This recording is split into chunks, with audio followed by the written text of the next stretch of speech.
Hello students. आज drawing theory RBSC channel लेकर आया है आपके लिए एक ऐसा वीडियो जिसमें ऐसे अति महत्वपूर्ण प्रश्न हैं जो 2020 में बोर्ड परीक्षा में बहुत ही महत्वपूर्ण साबित हो सकते हैं। आपको पूरे पाठ्यक्रम को गहनता से अध्ययन करना है, प्रत्येक पाठ के सभी प्रश्नों को याद करना है। अक्सर ये देखा गया है कि बोर्ड परीक्षा में पुस्तक के किसी भी अध्याय से, किसी भी पैराग्राफ या किसी भी लाइन से कोई भी प्रश्न आ जाते हैं। इसके लिए आपको सभी पाठों को बहुत ही अच्छे से पढ़ना होगा। आपको प्रश्न पत्र के पैटर्न को समझना होगा। इसके लिए पूर्व में जो वीडियो बनाया है उसको आप ज़रूर देखें, जिससे आप बोर्ड के पेपर को अच्छे से समझ सकें, उसके पैटर्न को समझ सकें और अधिक से अधिक अंक प्राप्त करने में आपको सहायता मिलेगी।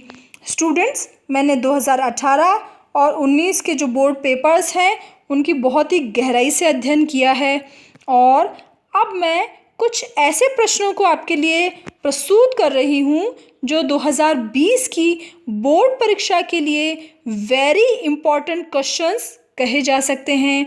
अब मैं आपको बताती हूँ कि वह कौन से वेरी इम्पॉर्टेंट क्वेश्चंस हैं जो आपको याद करने से आपको बोर्ड पेपर में बहुत ज़्यादा मदद मिलेगी। अब बढ़ते हैं प्रश्न संख्या 1 की तरफ। प्रश्न 1 है, खगोल विद्या पर आधारित ग्रंथ का नाम लिखें। उत्तर है नुजूम अल उलूम। बढ़ते हैं प्रश्न संख्या 2 की तरफ।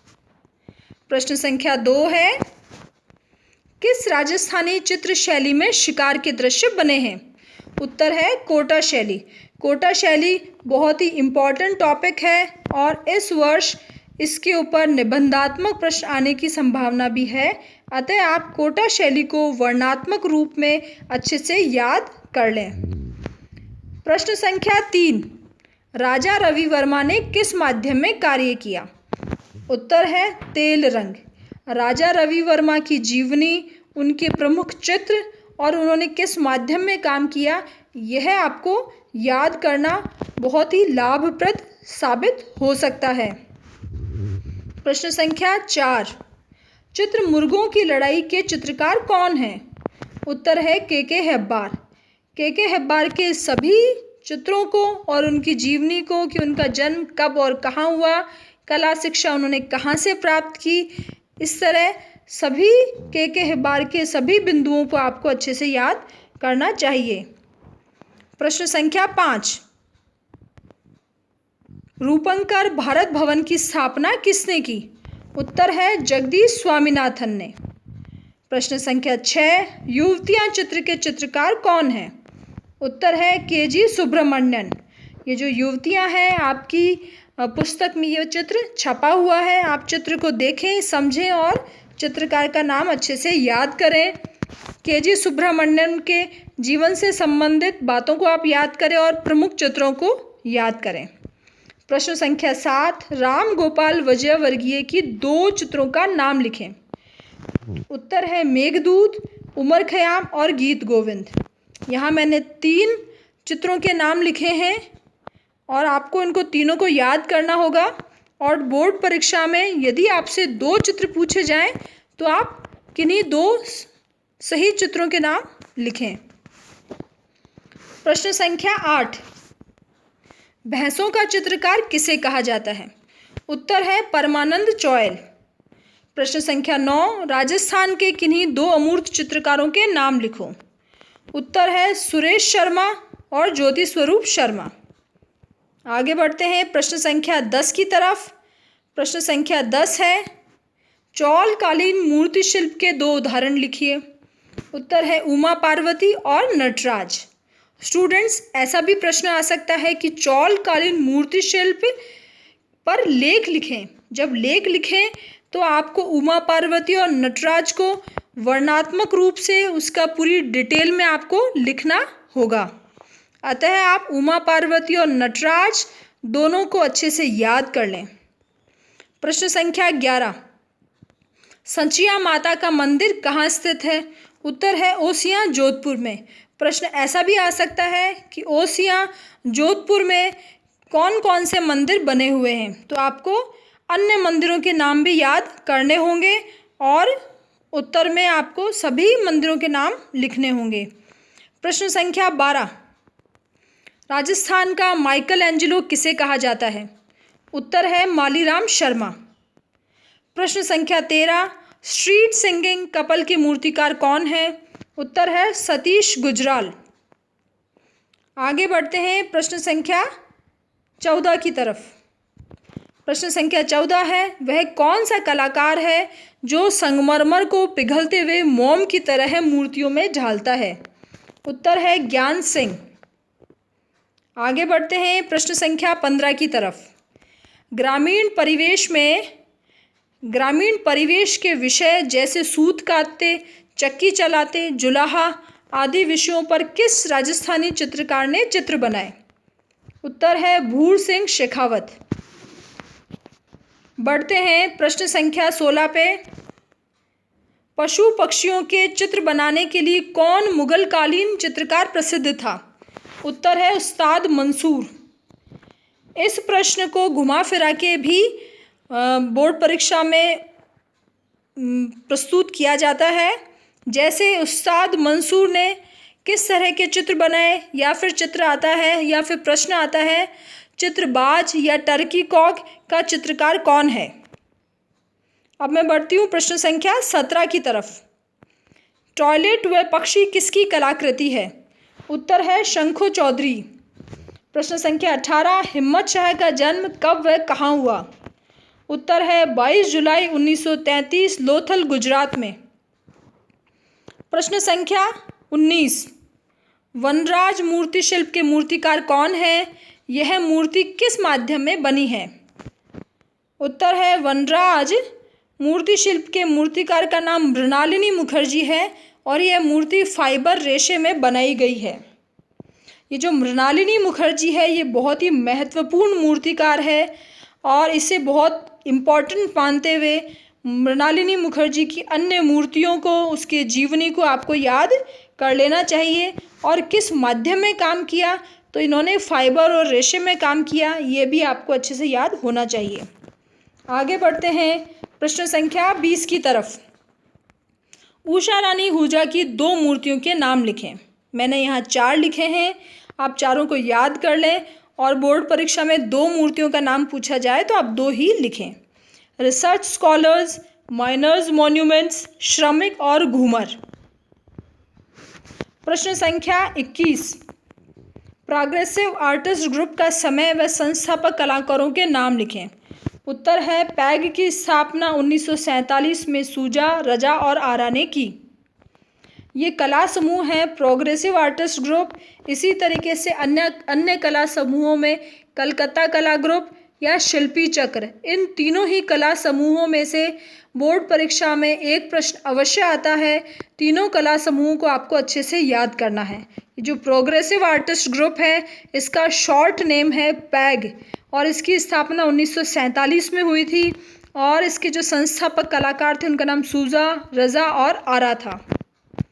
आगे बढ़ते हैं प्रश्न संख्या 22 पे। एलोरा कहाँ स्थित है? यह किस धर्म से संबंधित है? इसका उत्तर है महाराष्ट्र के औरंगाबाद से 55 किलोमीटर की दूरी पर स्थित है। ये बौद्ध, हिंदू व जैन धर्म से संबंधित है। प्रश्न संख्या 23, आदिनाथ मंदिर में किस पत्थर का प्रयोग किया गया है? आदिनाथ मंदिर को ही चौमुखा मंदिर कहा जाता है और ये रणकपुर में स्थित है। पिछले 2 वर्षों में 2018 और 19 में चौमुखे मंदिर के ऊपर प्रश्न आया है। इस वर्ष भी आदिनाथ मंदिर या चौमुखे मंदिर के ऊपर प्रश्न आने की संभावना अधिक है। इसके पत्थर का जो प्रयोग है उसका नाम है दीवारों के लिए सोनाना पत्थर का और आधार तल के लिए सेवादी पत्थर का। यह जो मंदिर है आदिनाथ मंदिर या रणकपुर मंदिर, इसके पूरे प्रश्न को ही आप सारे बिंदुओं को अच्छे से याद कर लें। प्रश्न संख्या 24, पर्दाज किसे कहते हैं? चेहरे में उभार दर्शाने के लिए महीन महीन रेखाओं की पुनरावृत्ति से छाया को दर्शाना पर्दाज कहलाता है। यह पर्दाज मुगल चित्रशैली की विशेषता है और किसी भी चित्र के चेहरे पर छाया दर्शाने के लिए बारीक बारीक या महीन महीन रेखाओं की पुनरावृत्ति करके उभार दर्शाया जाता था, उसे पर्दास कहा जाता था। प्रश्न संख्या 25, कैलाश मंदिर का निर्माण किसने करवाया? इसके प्रमुख मूर्ति शिल्प का पर लेख लिखिए।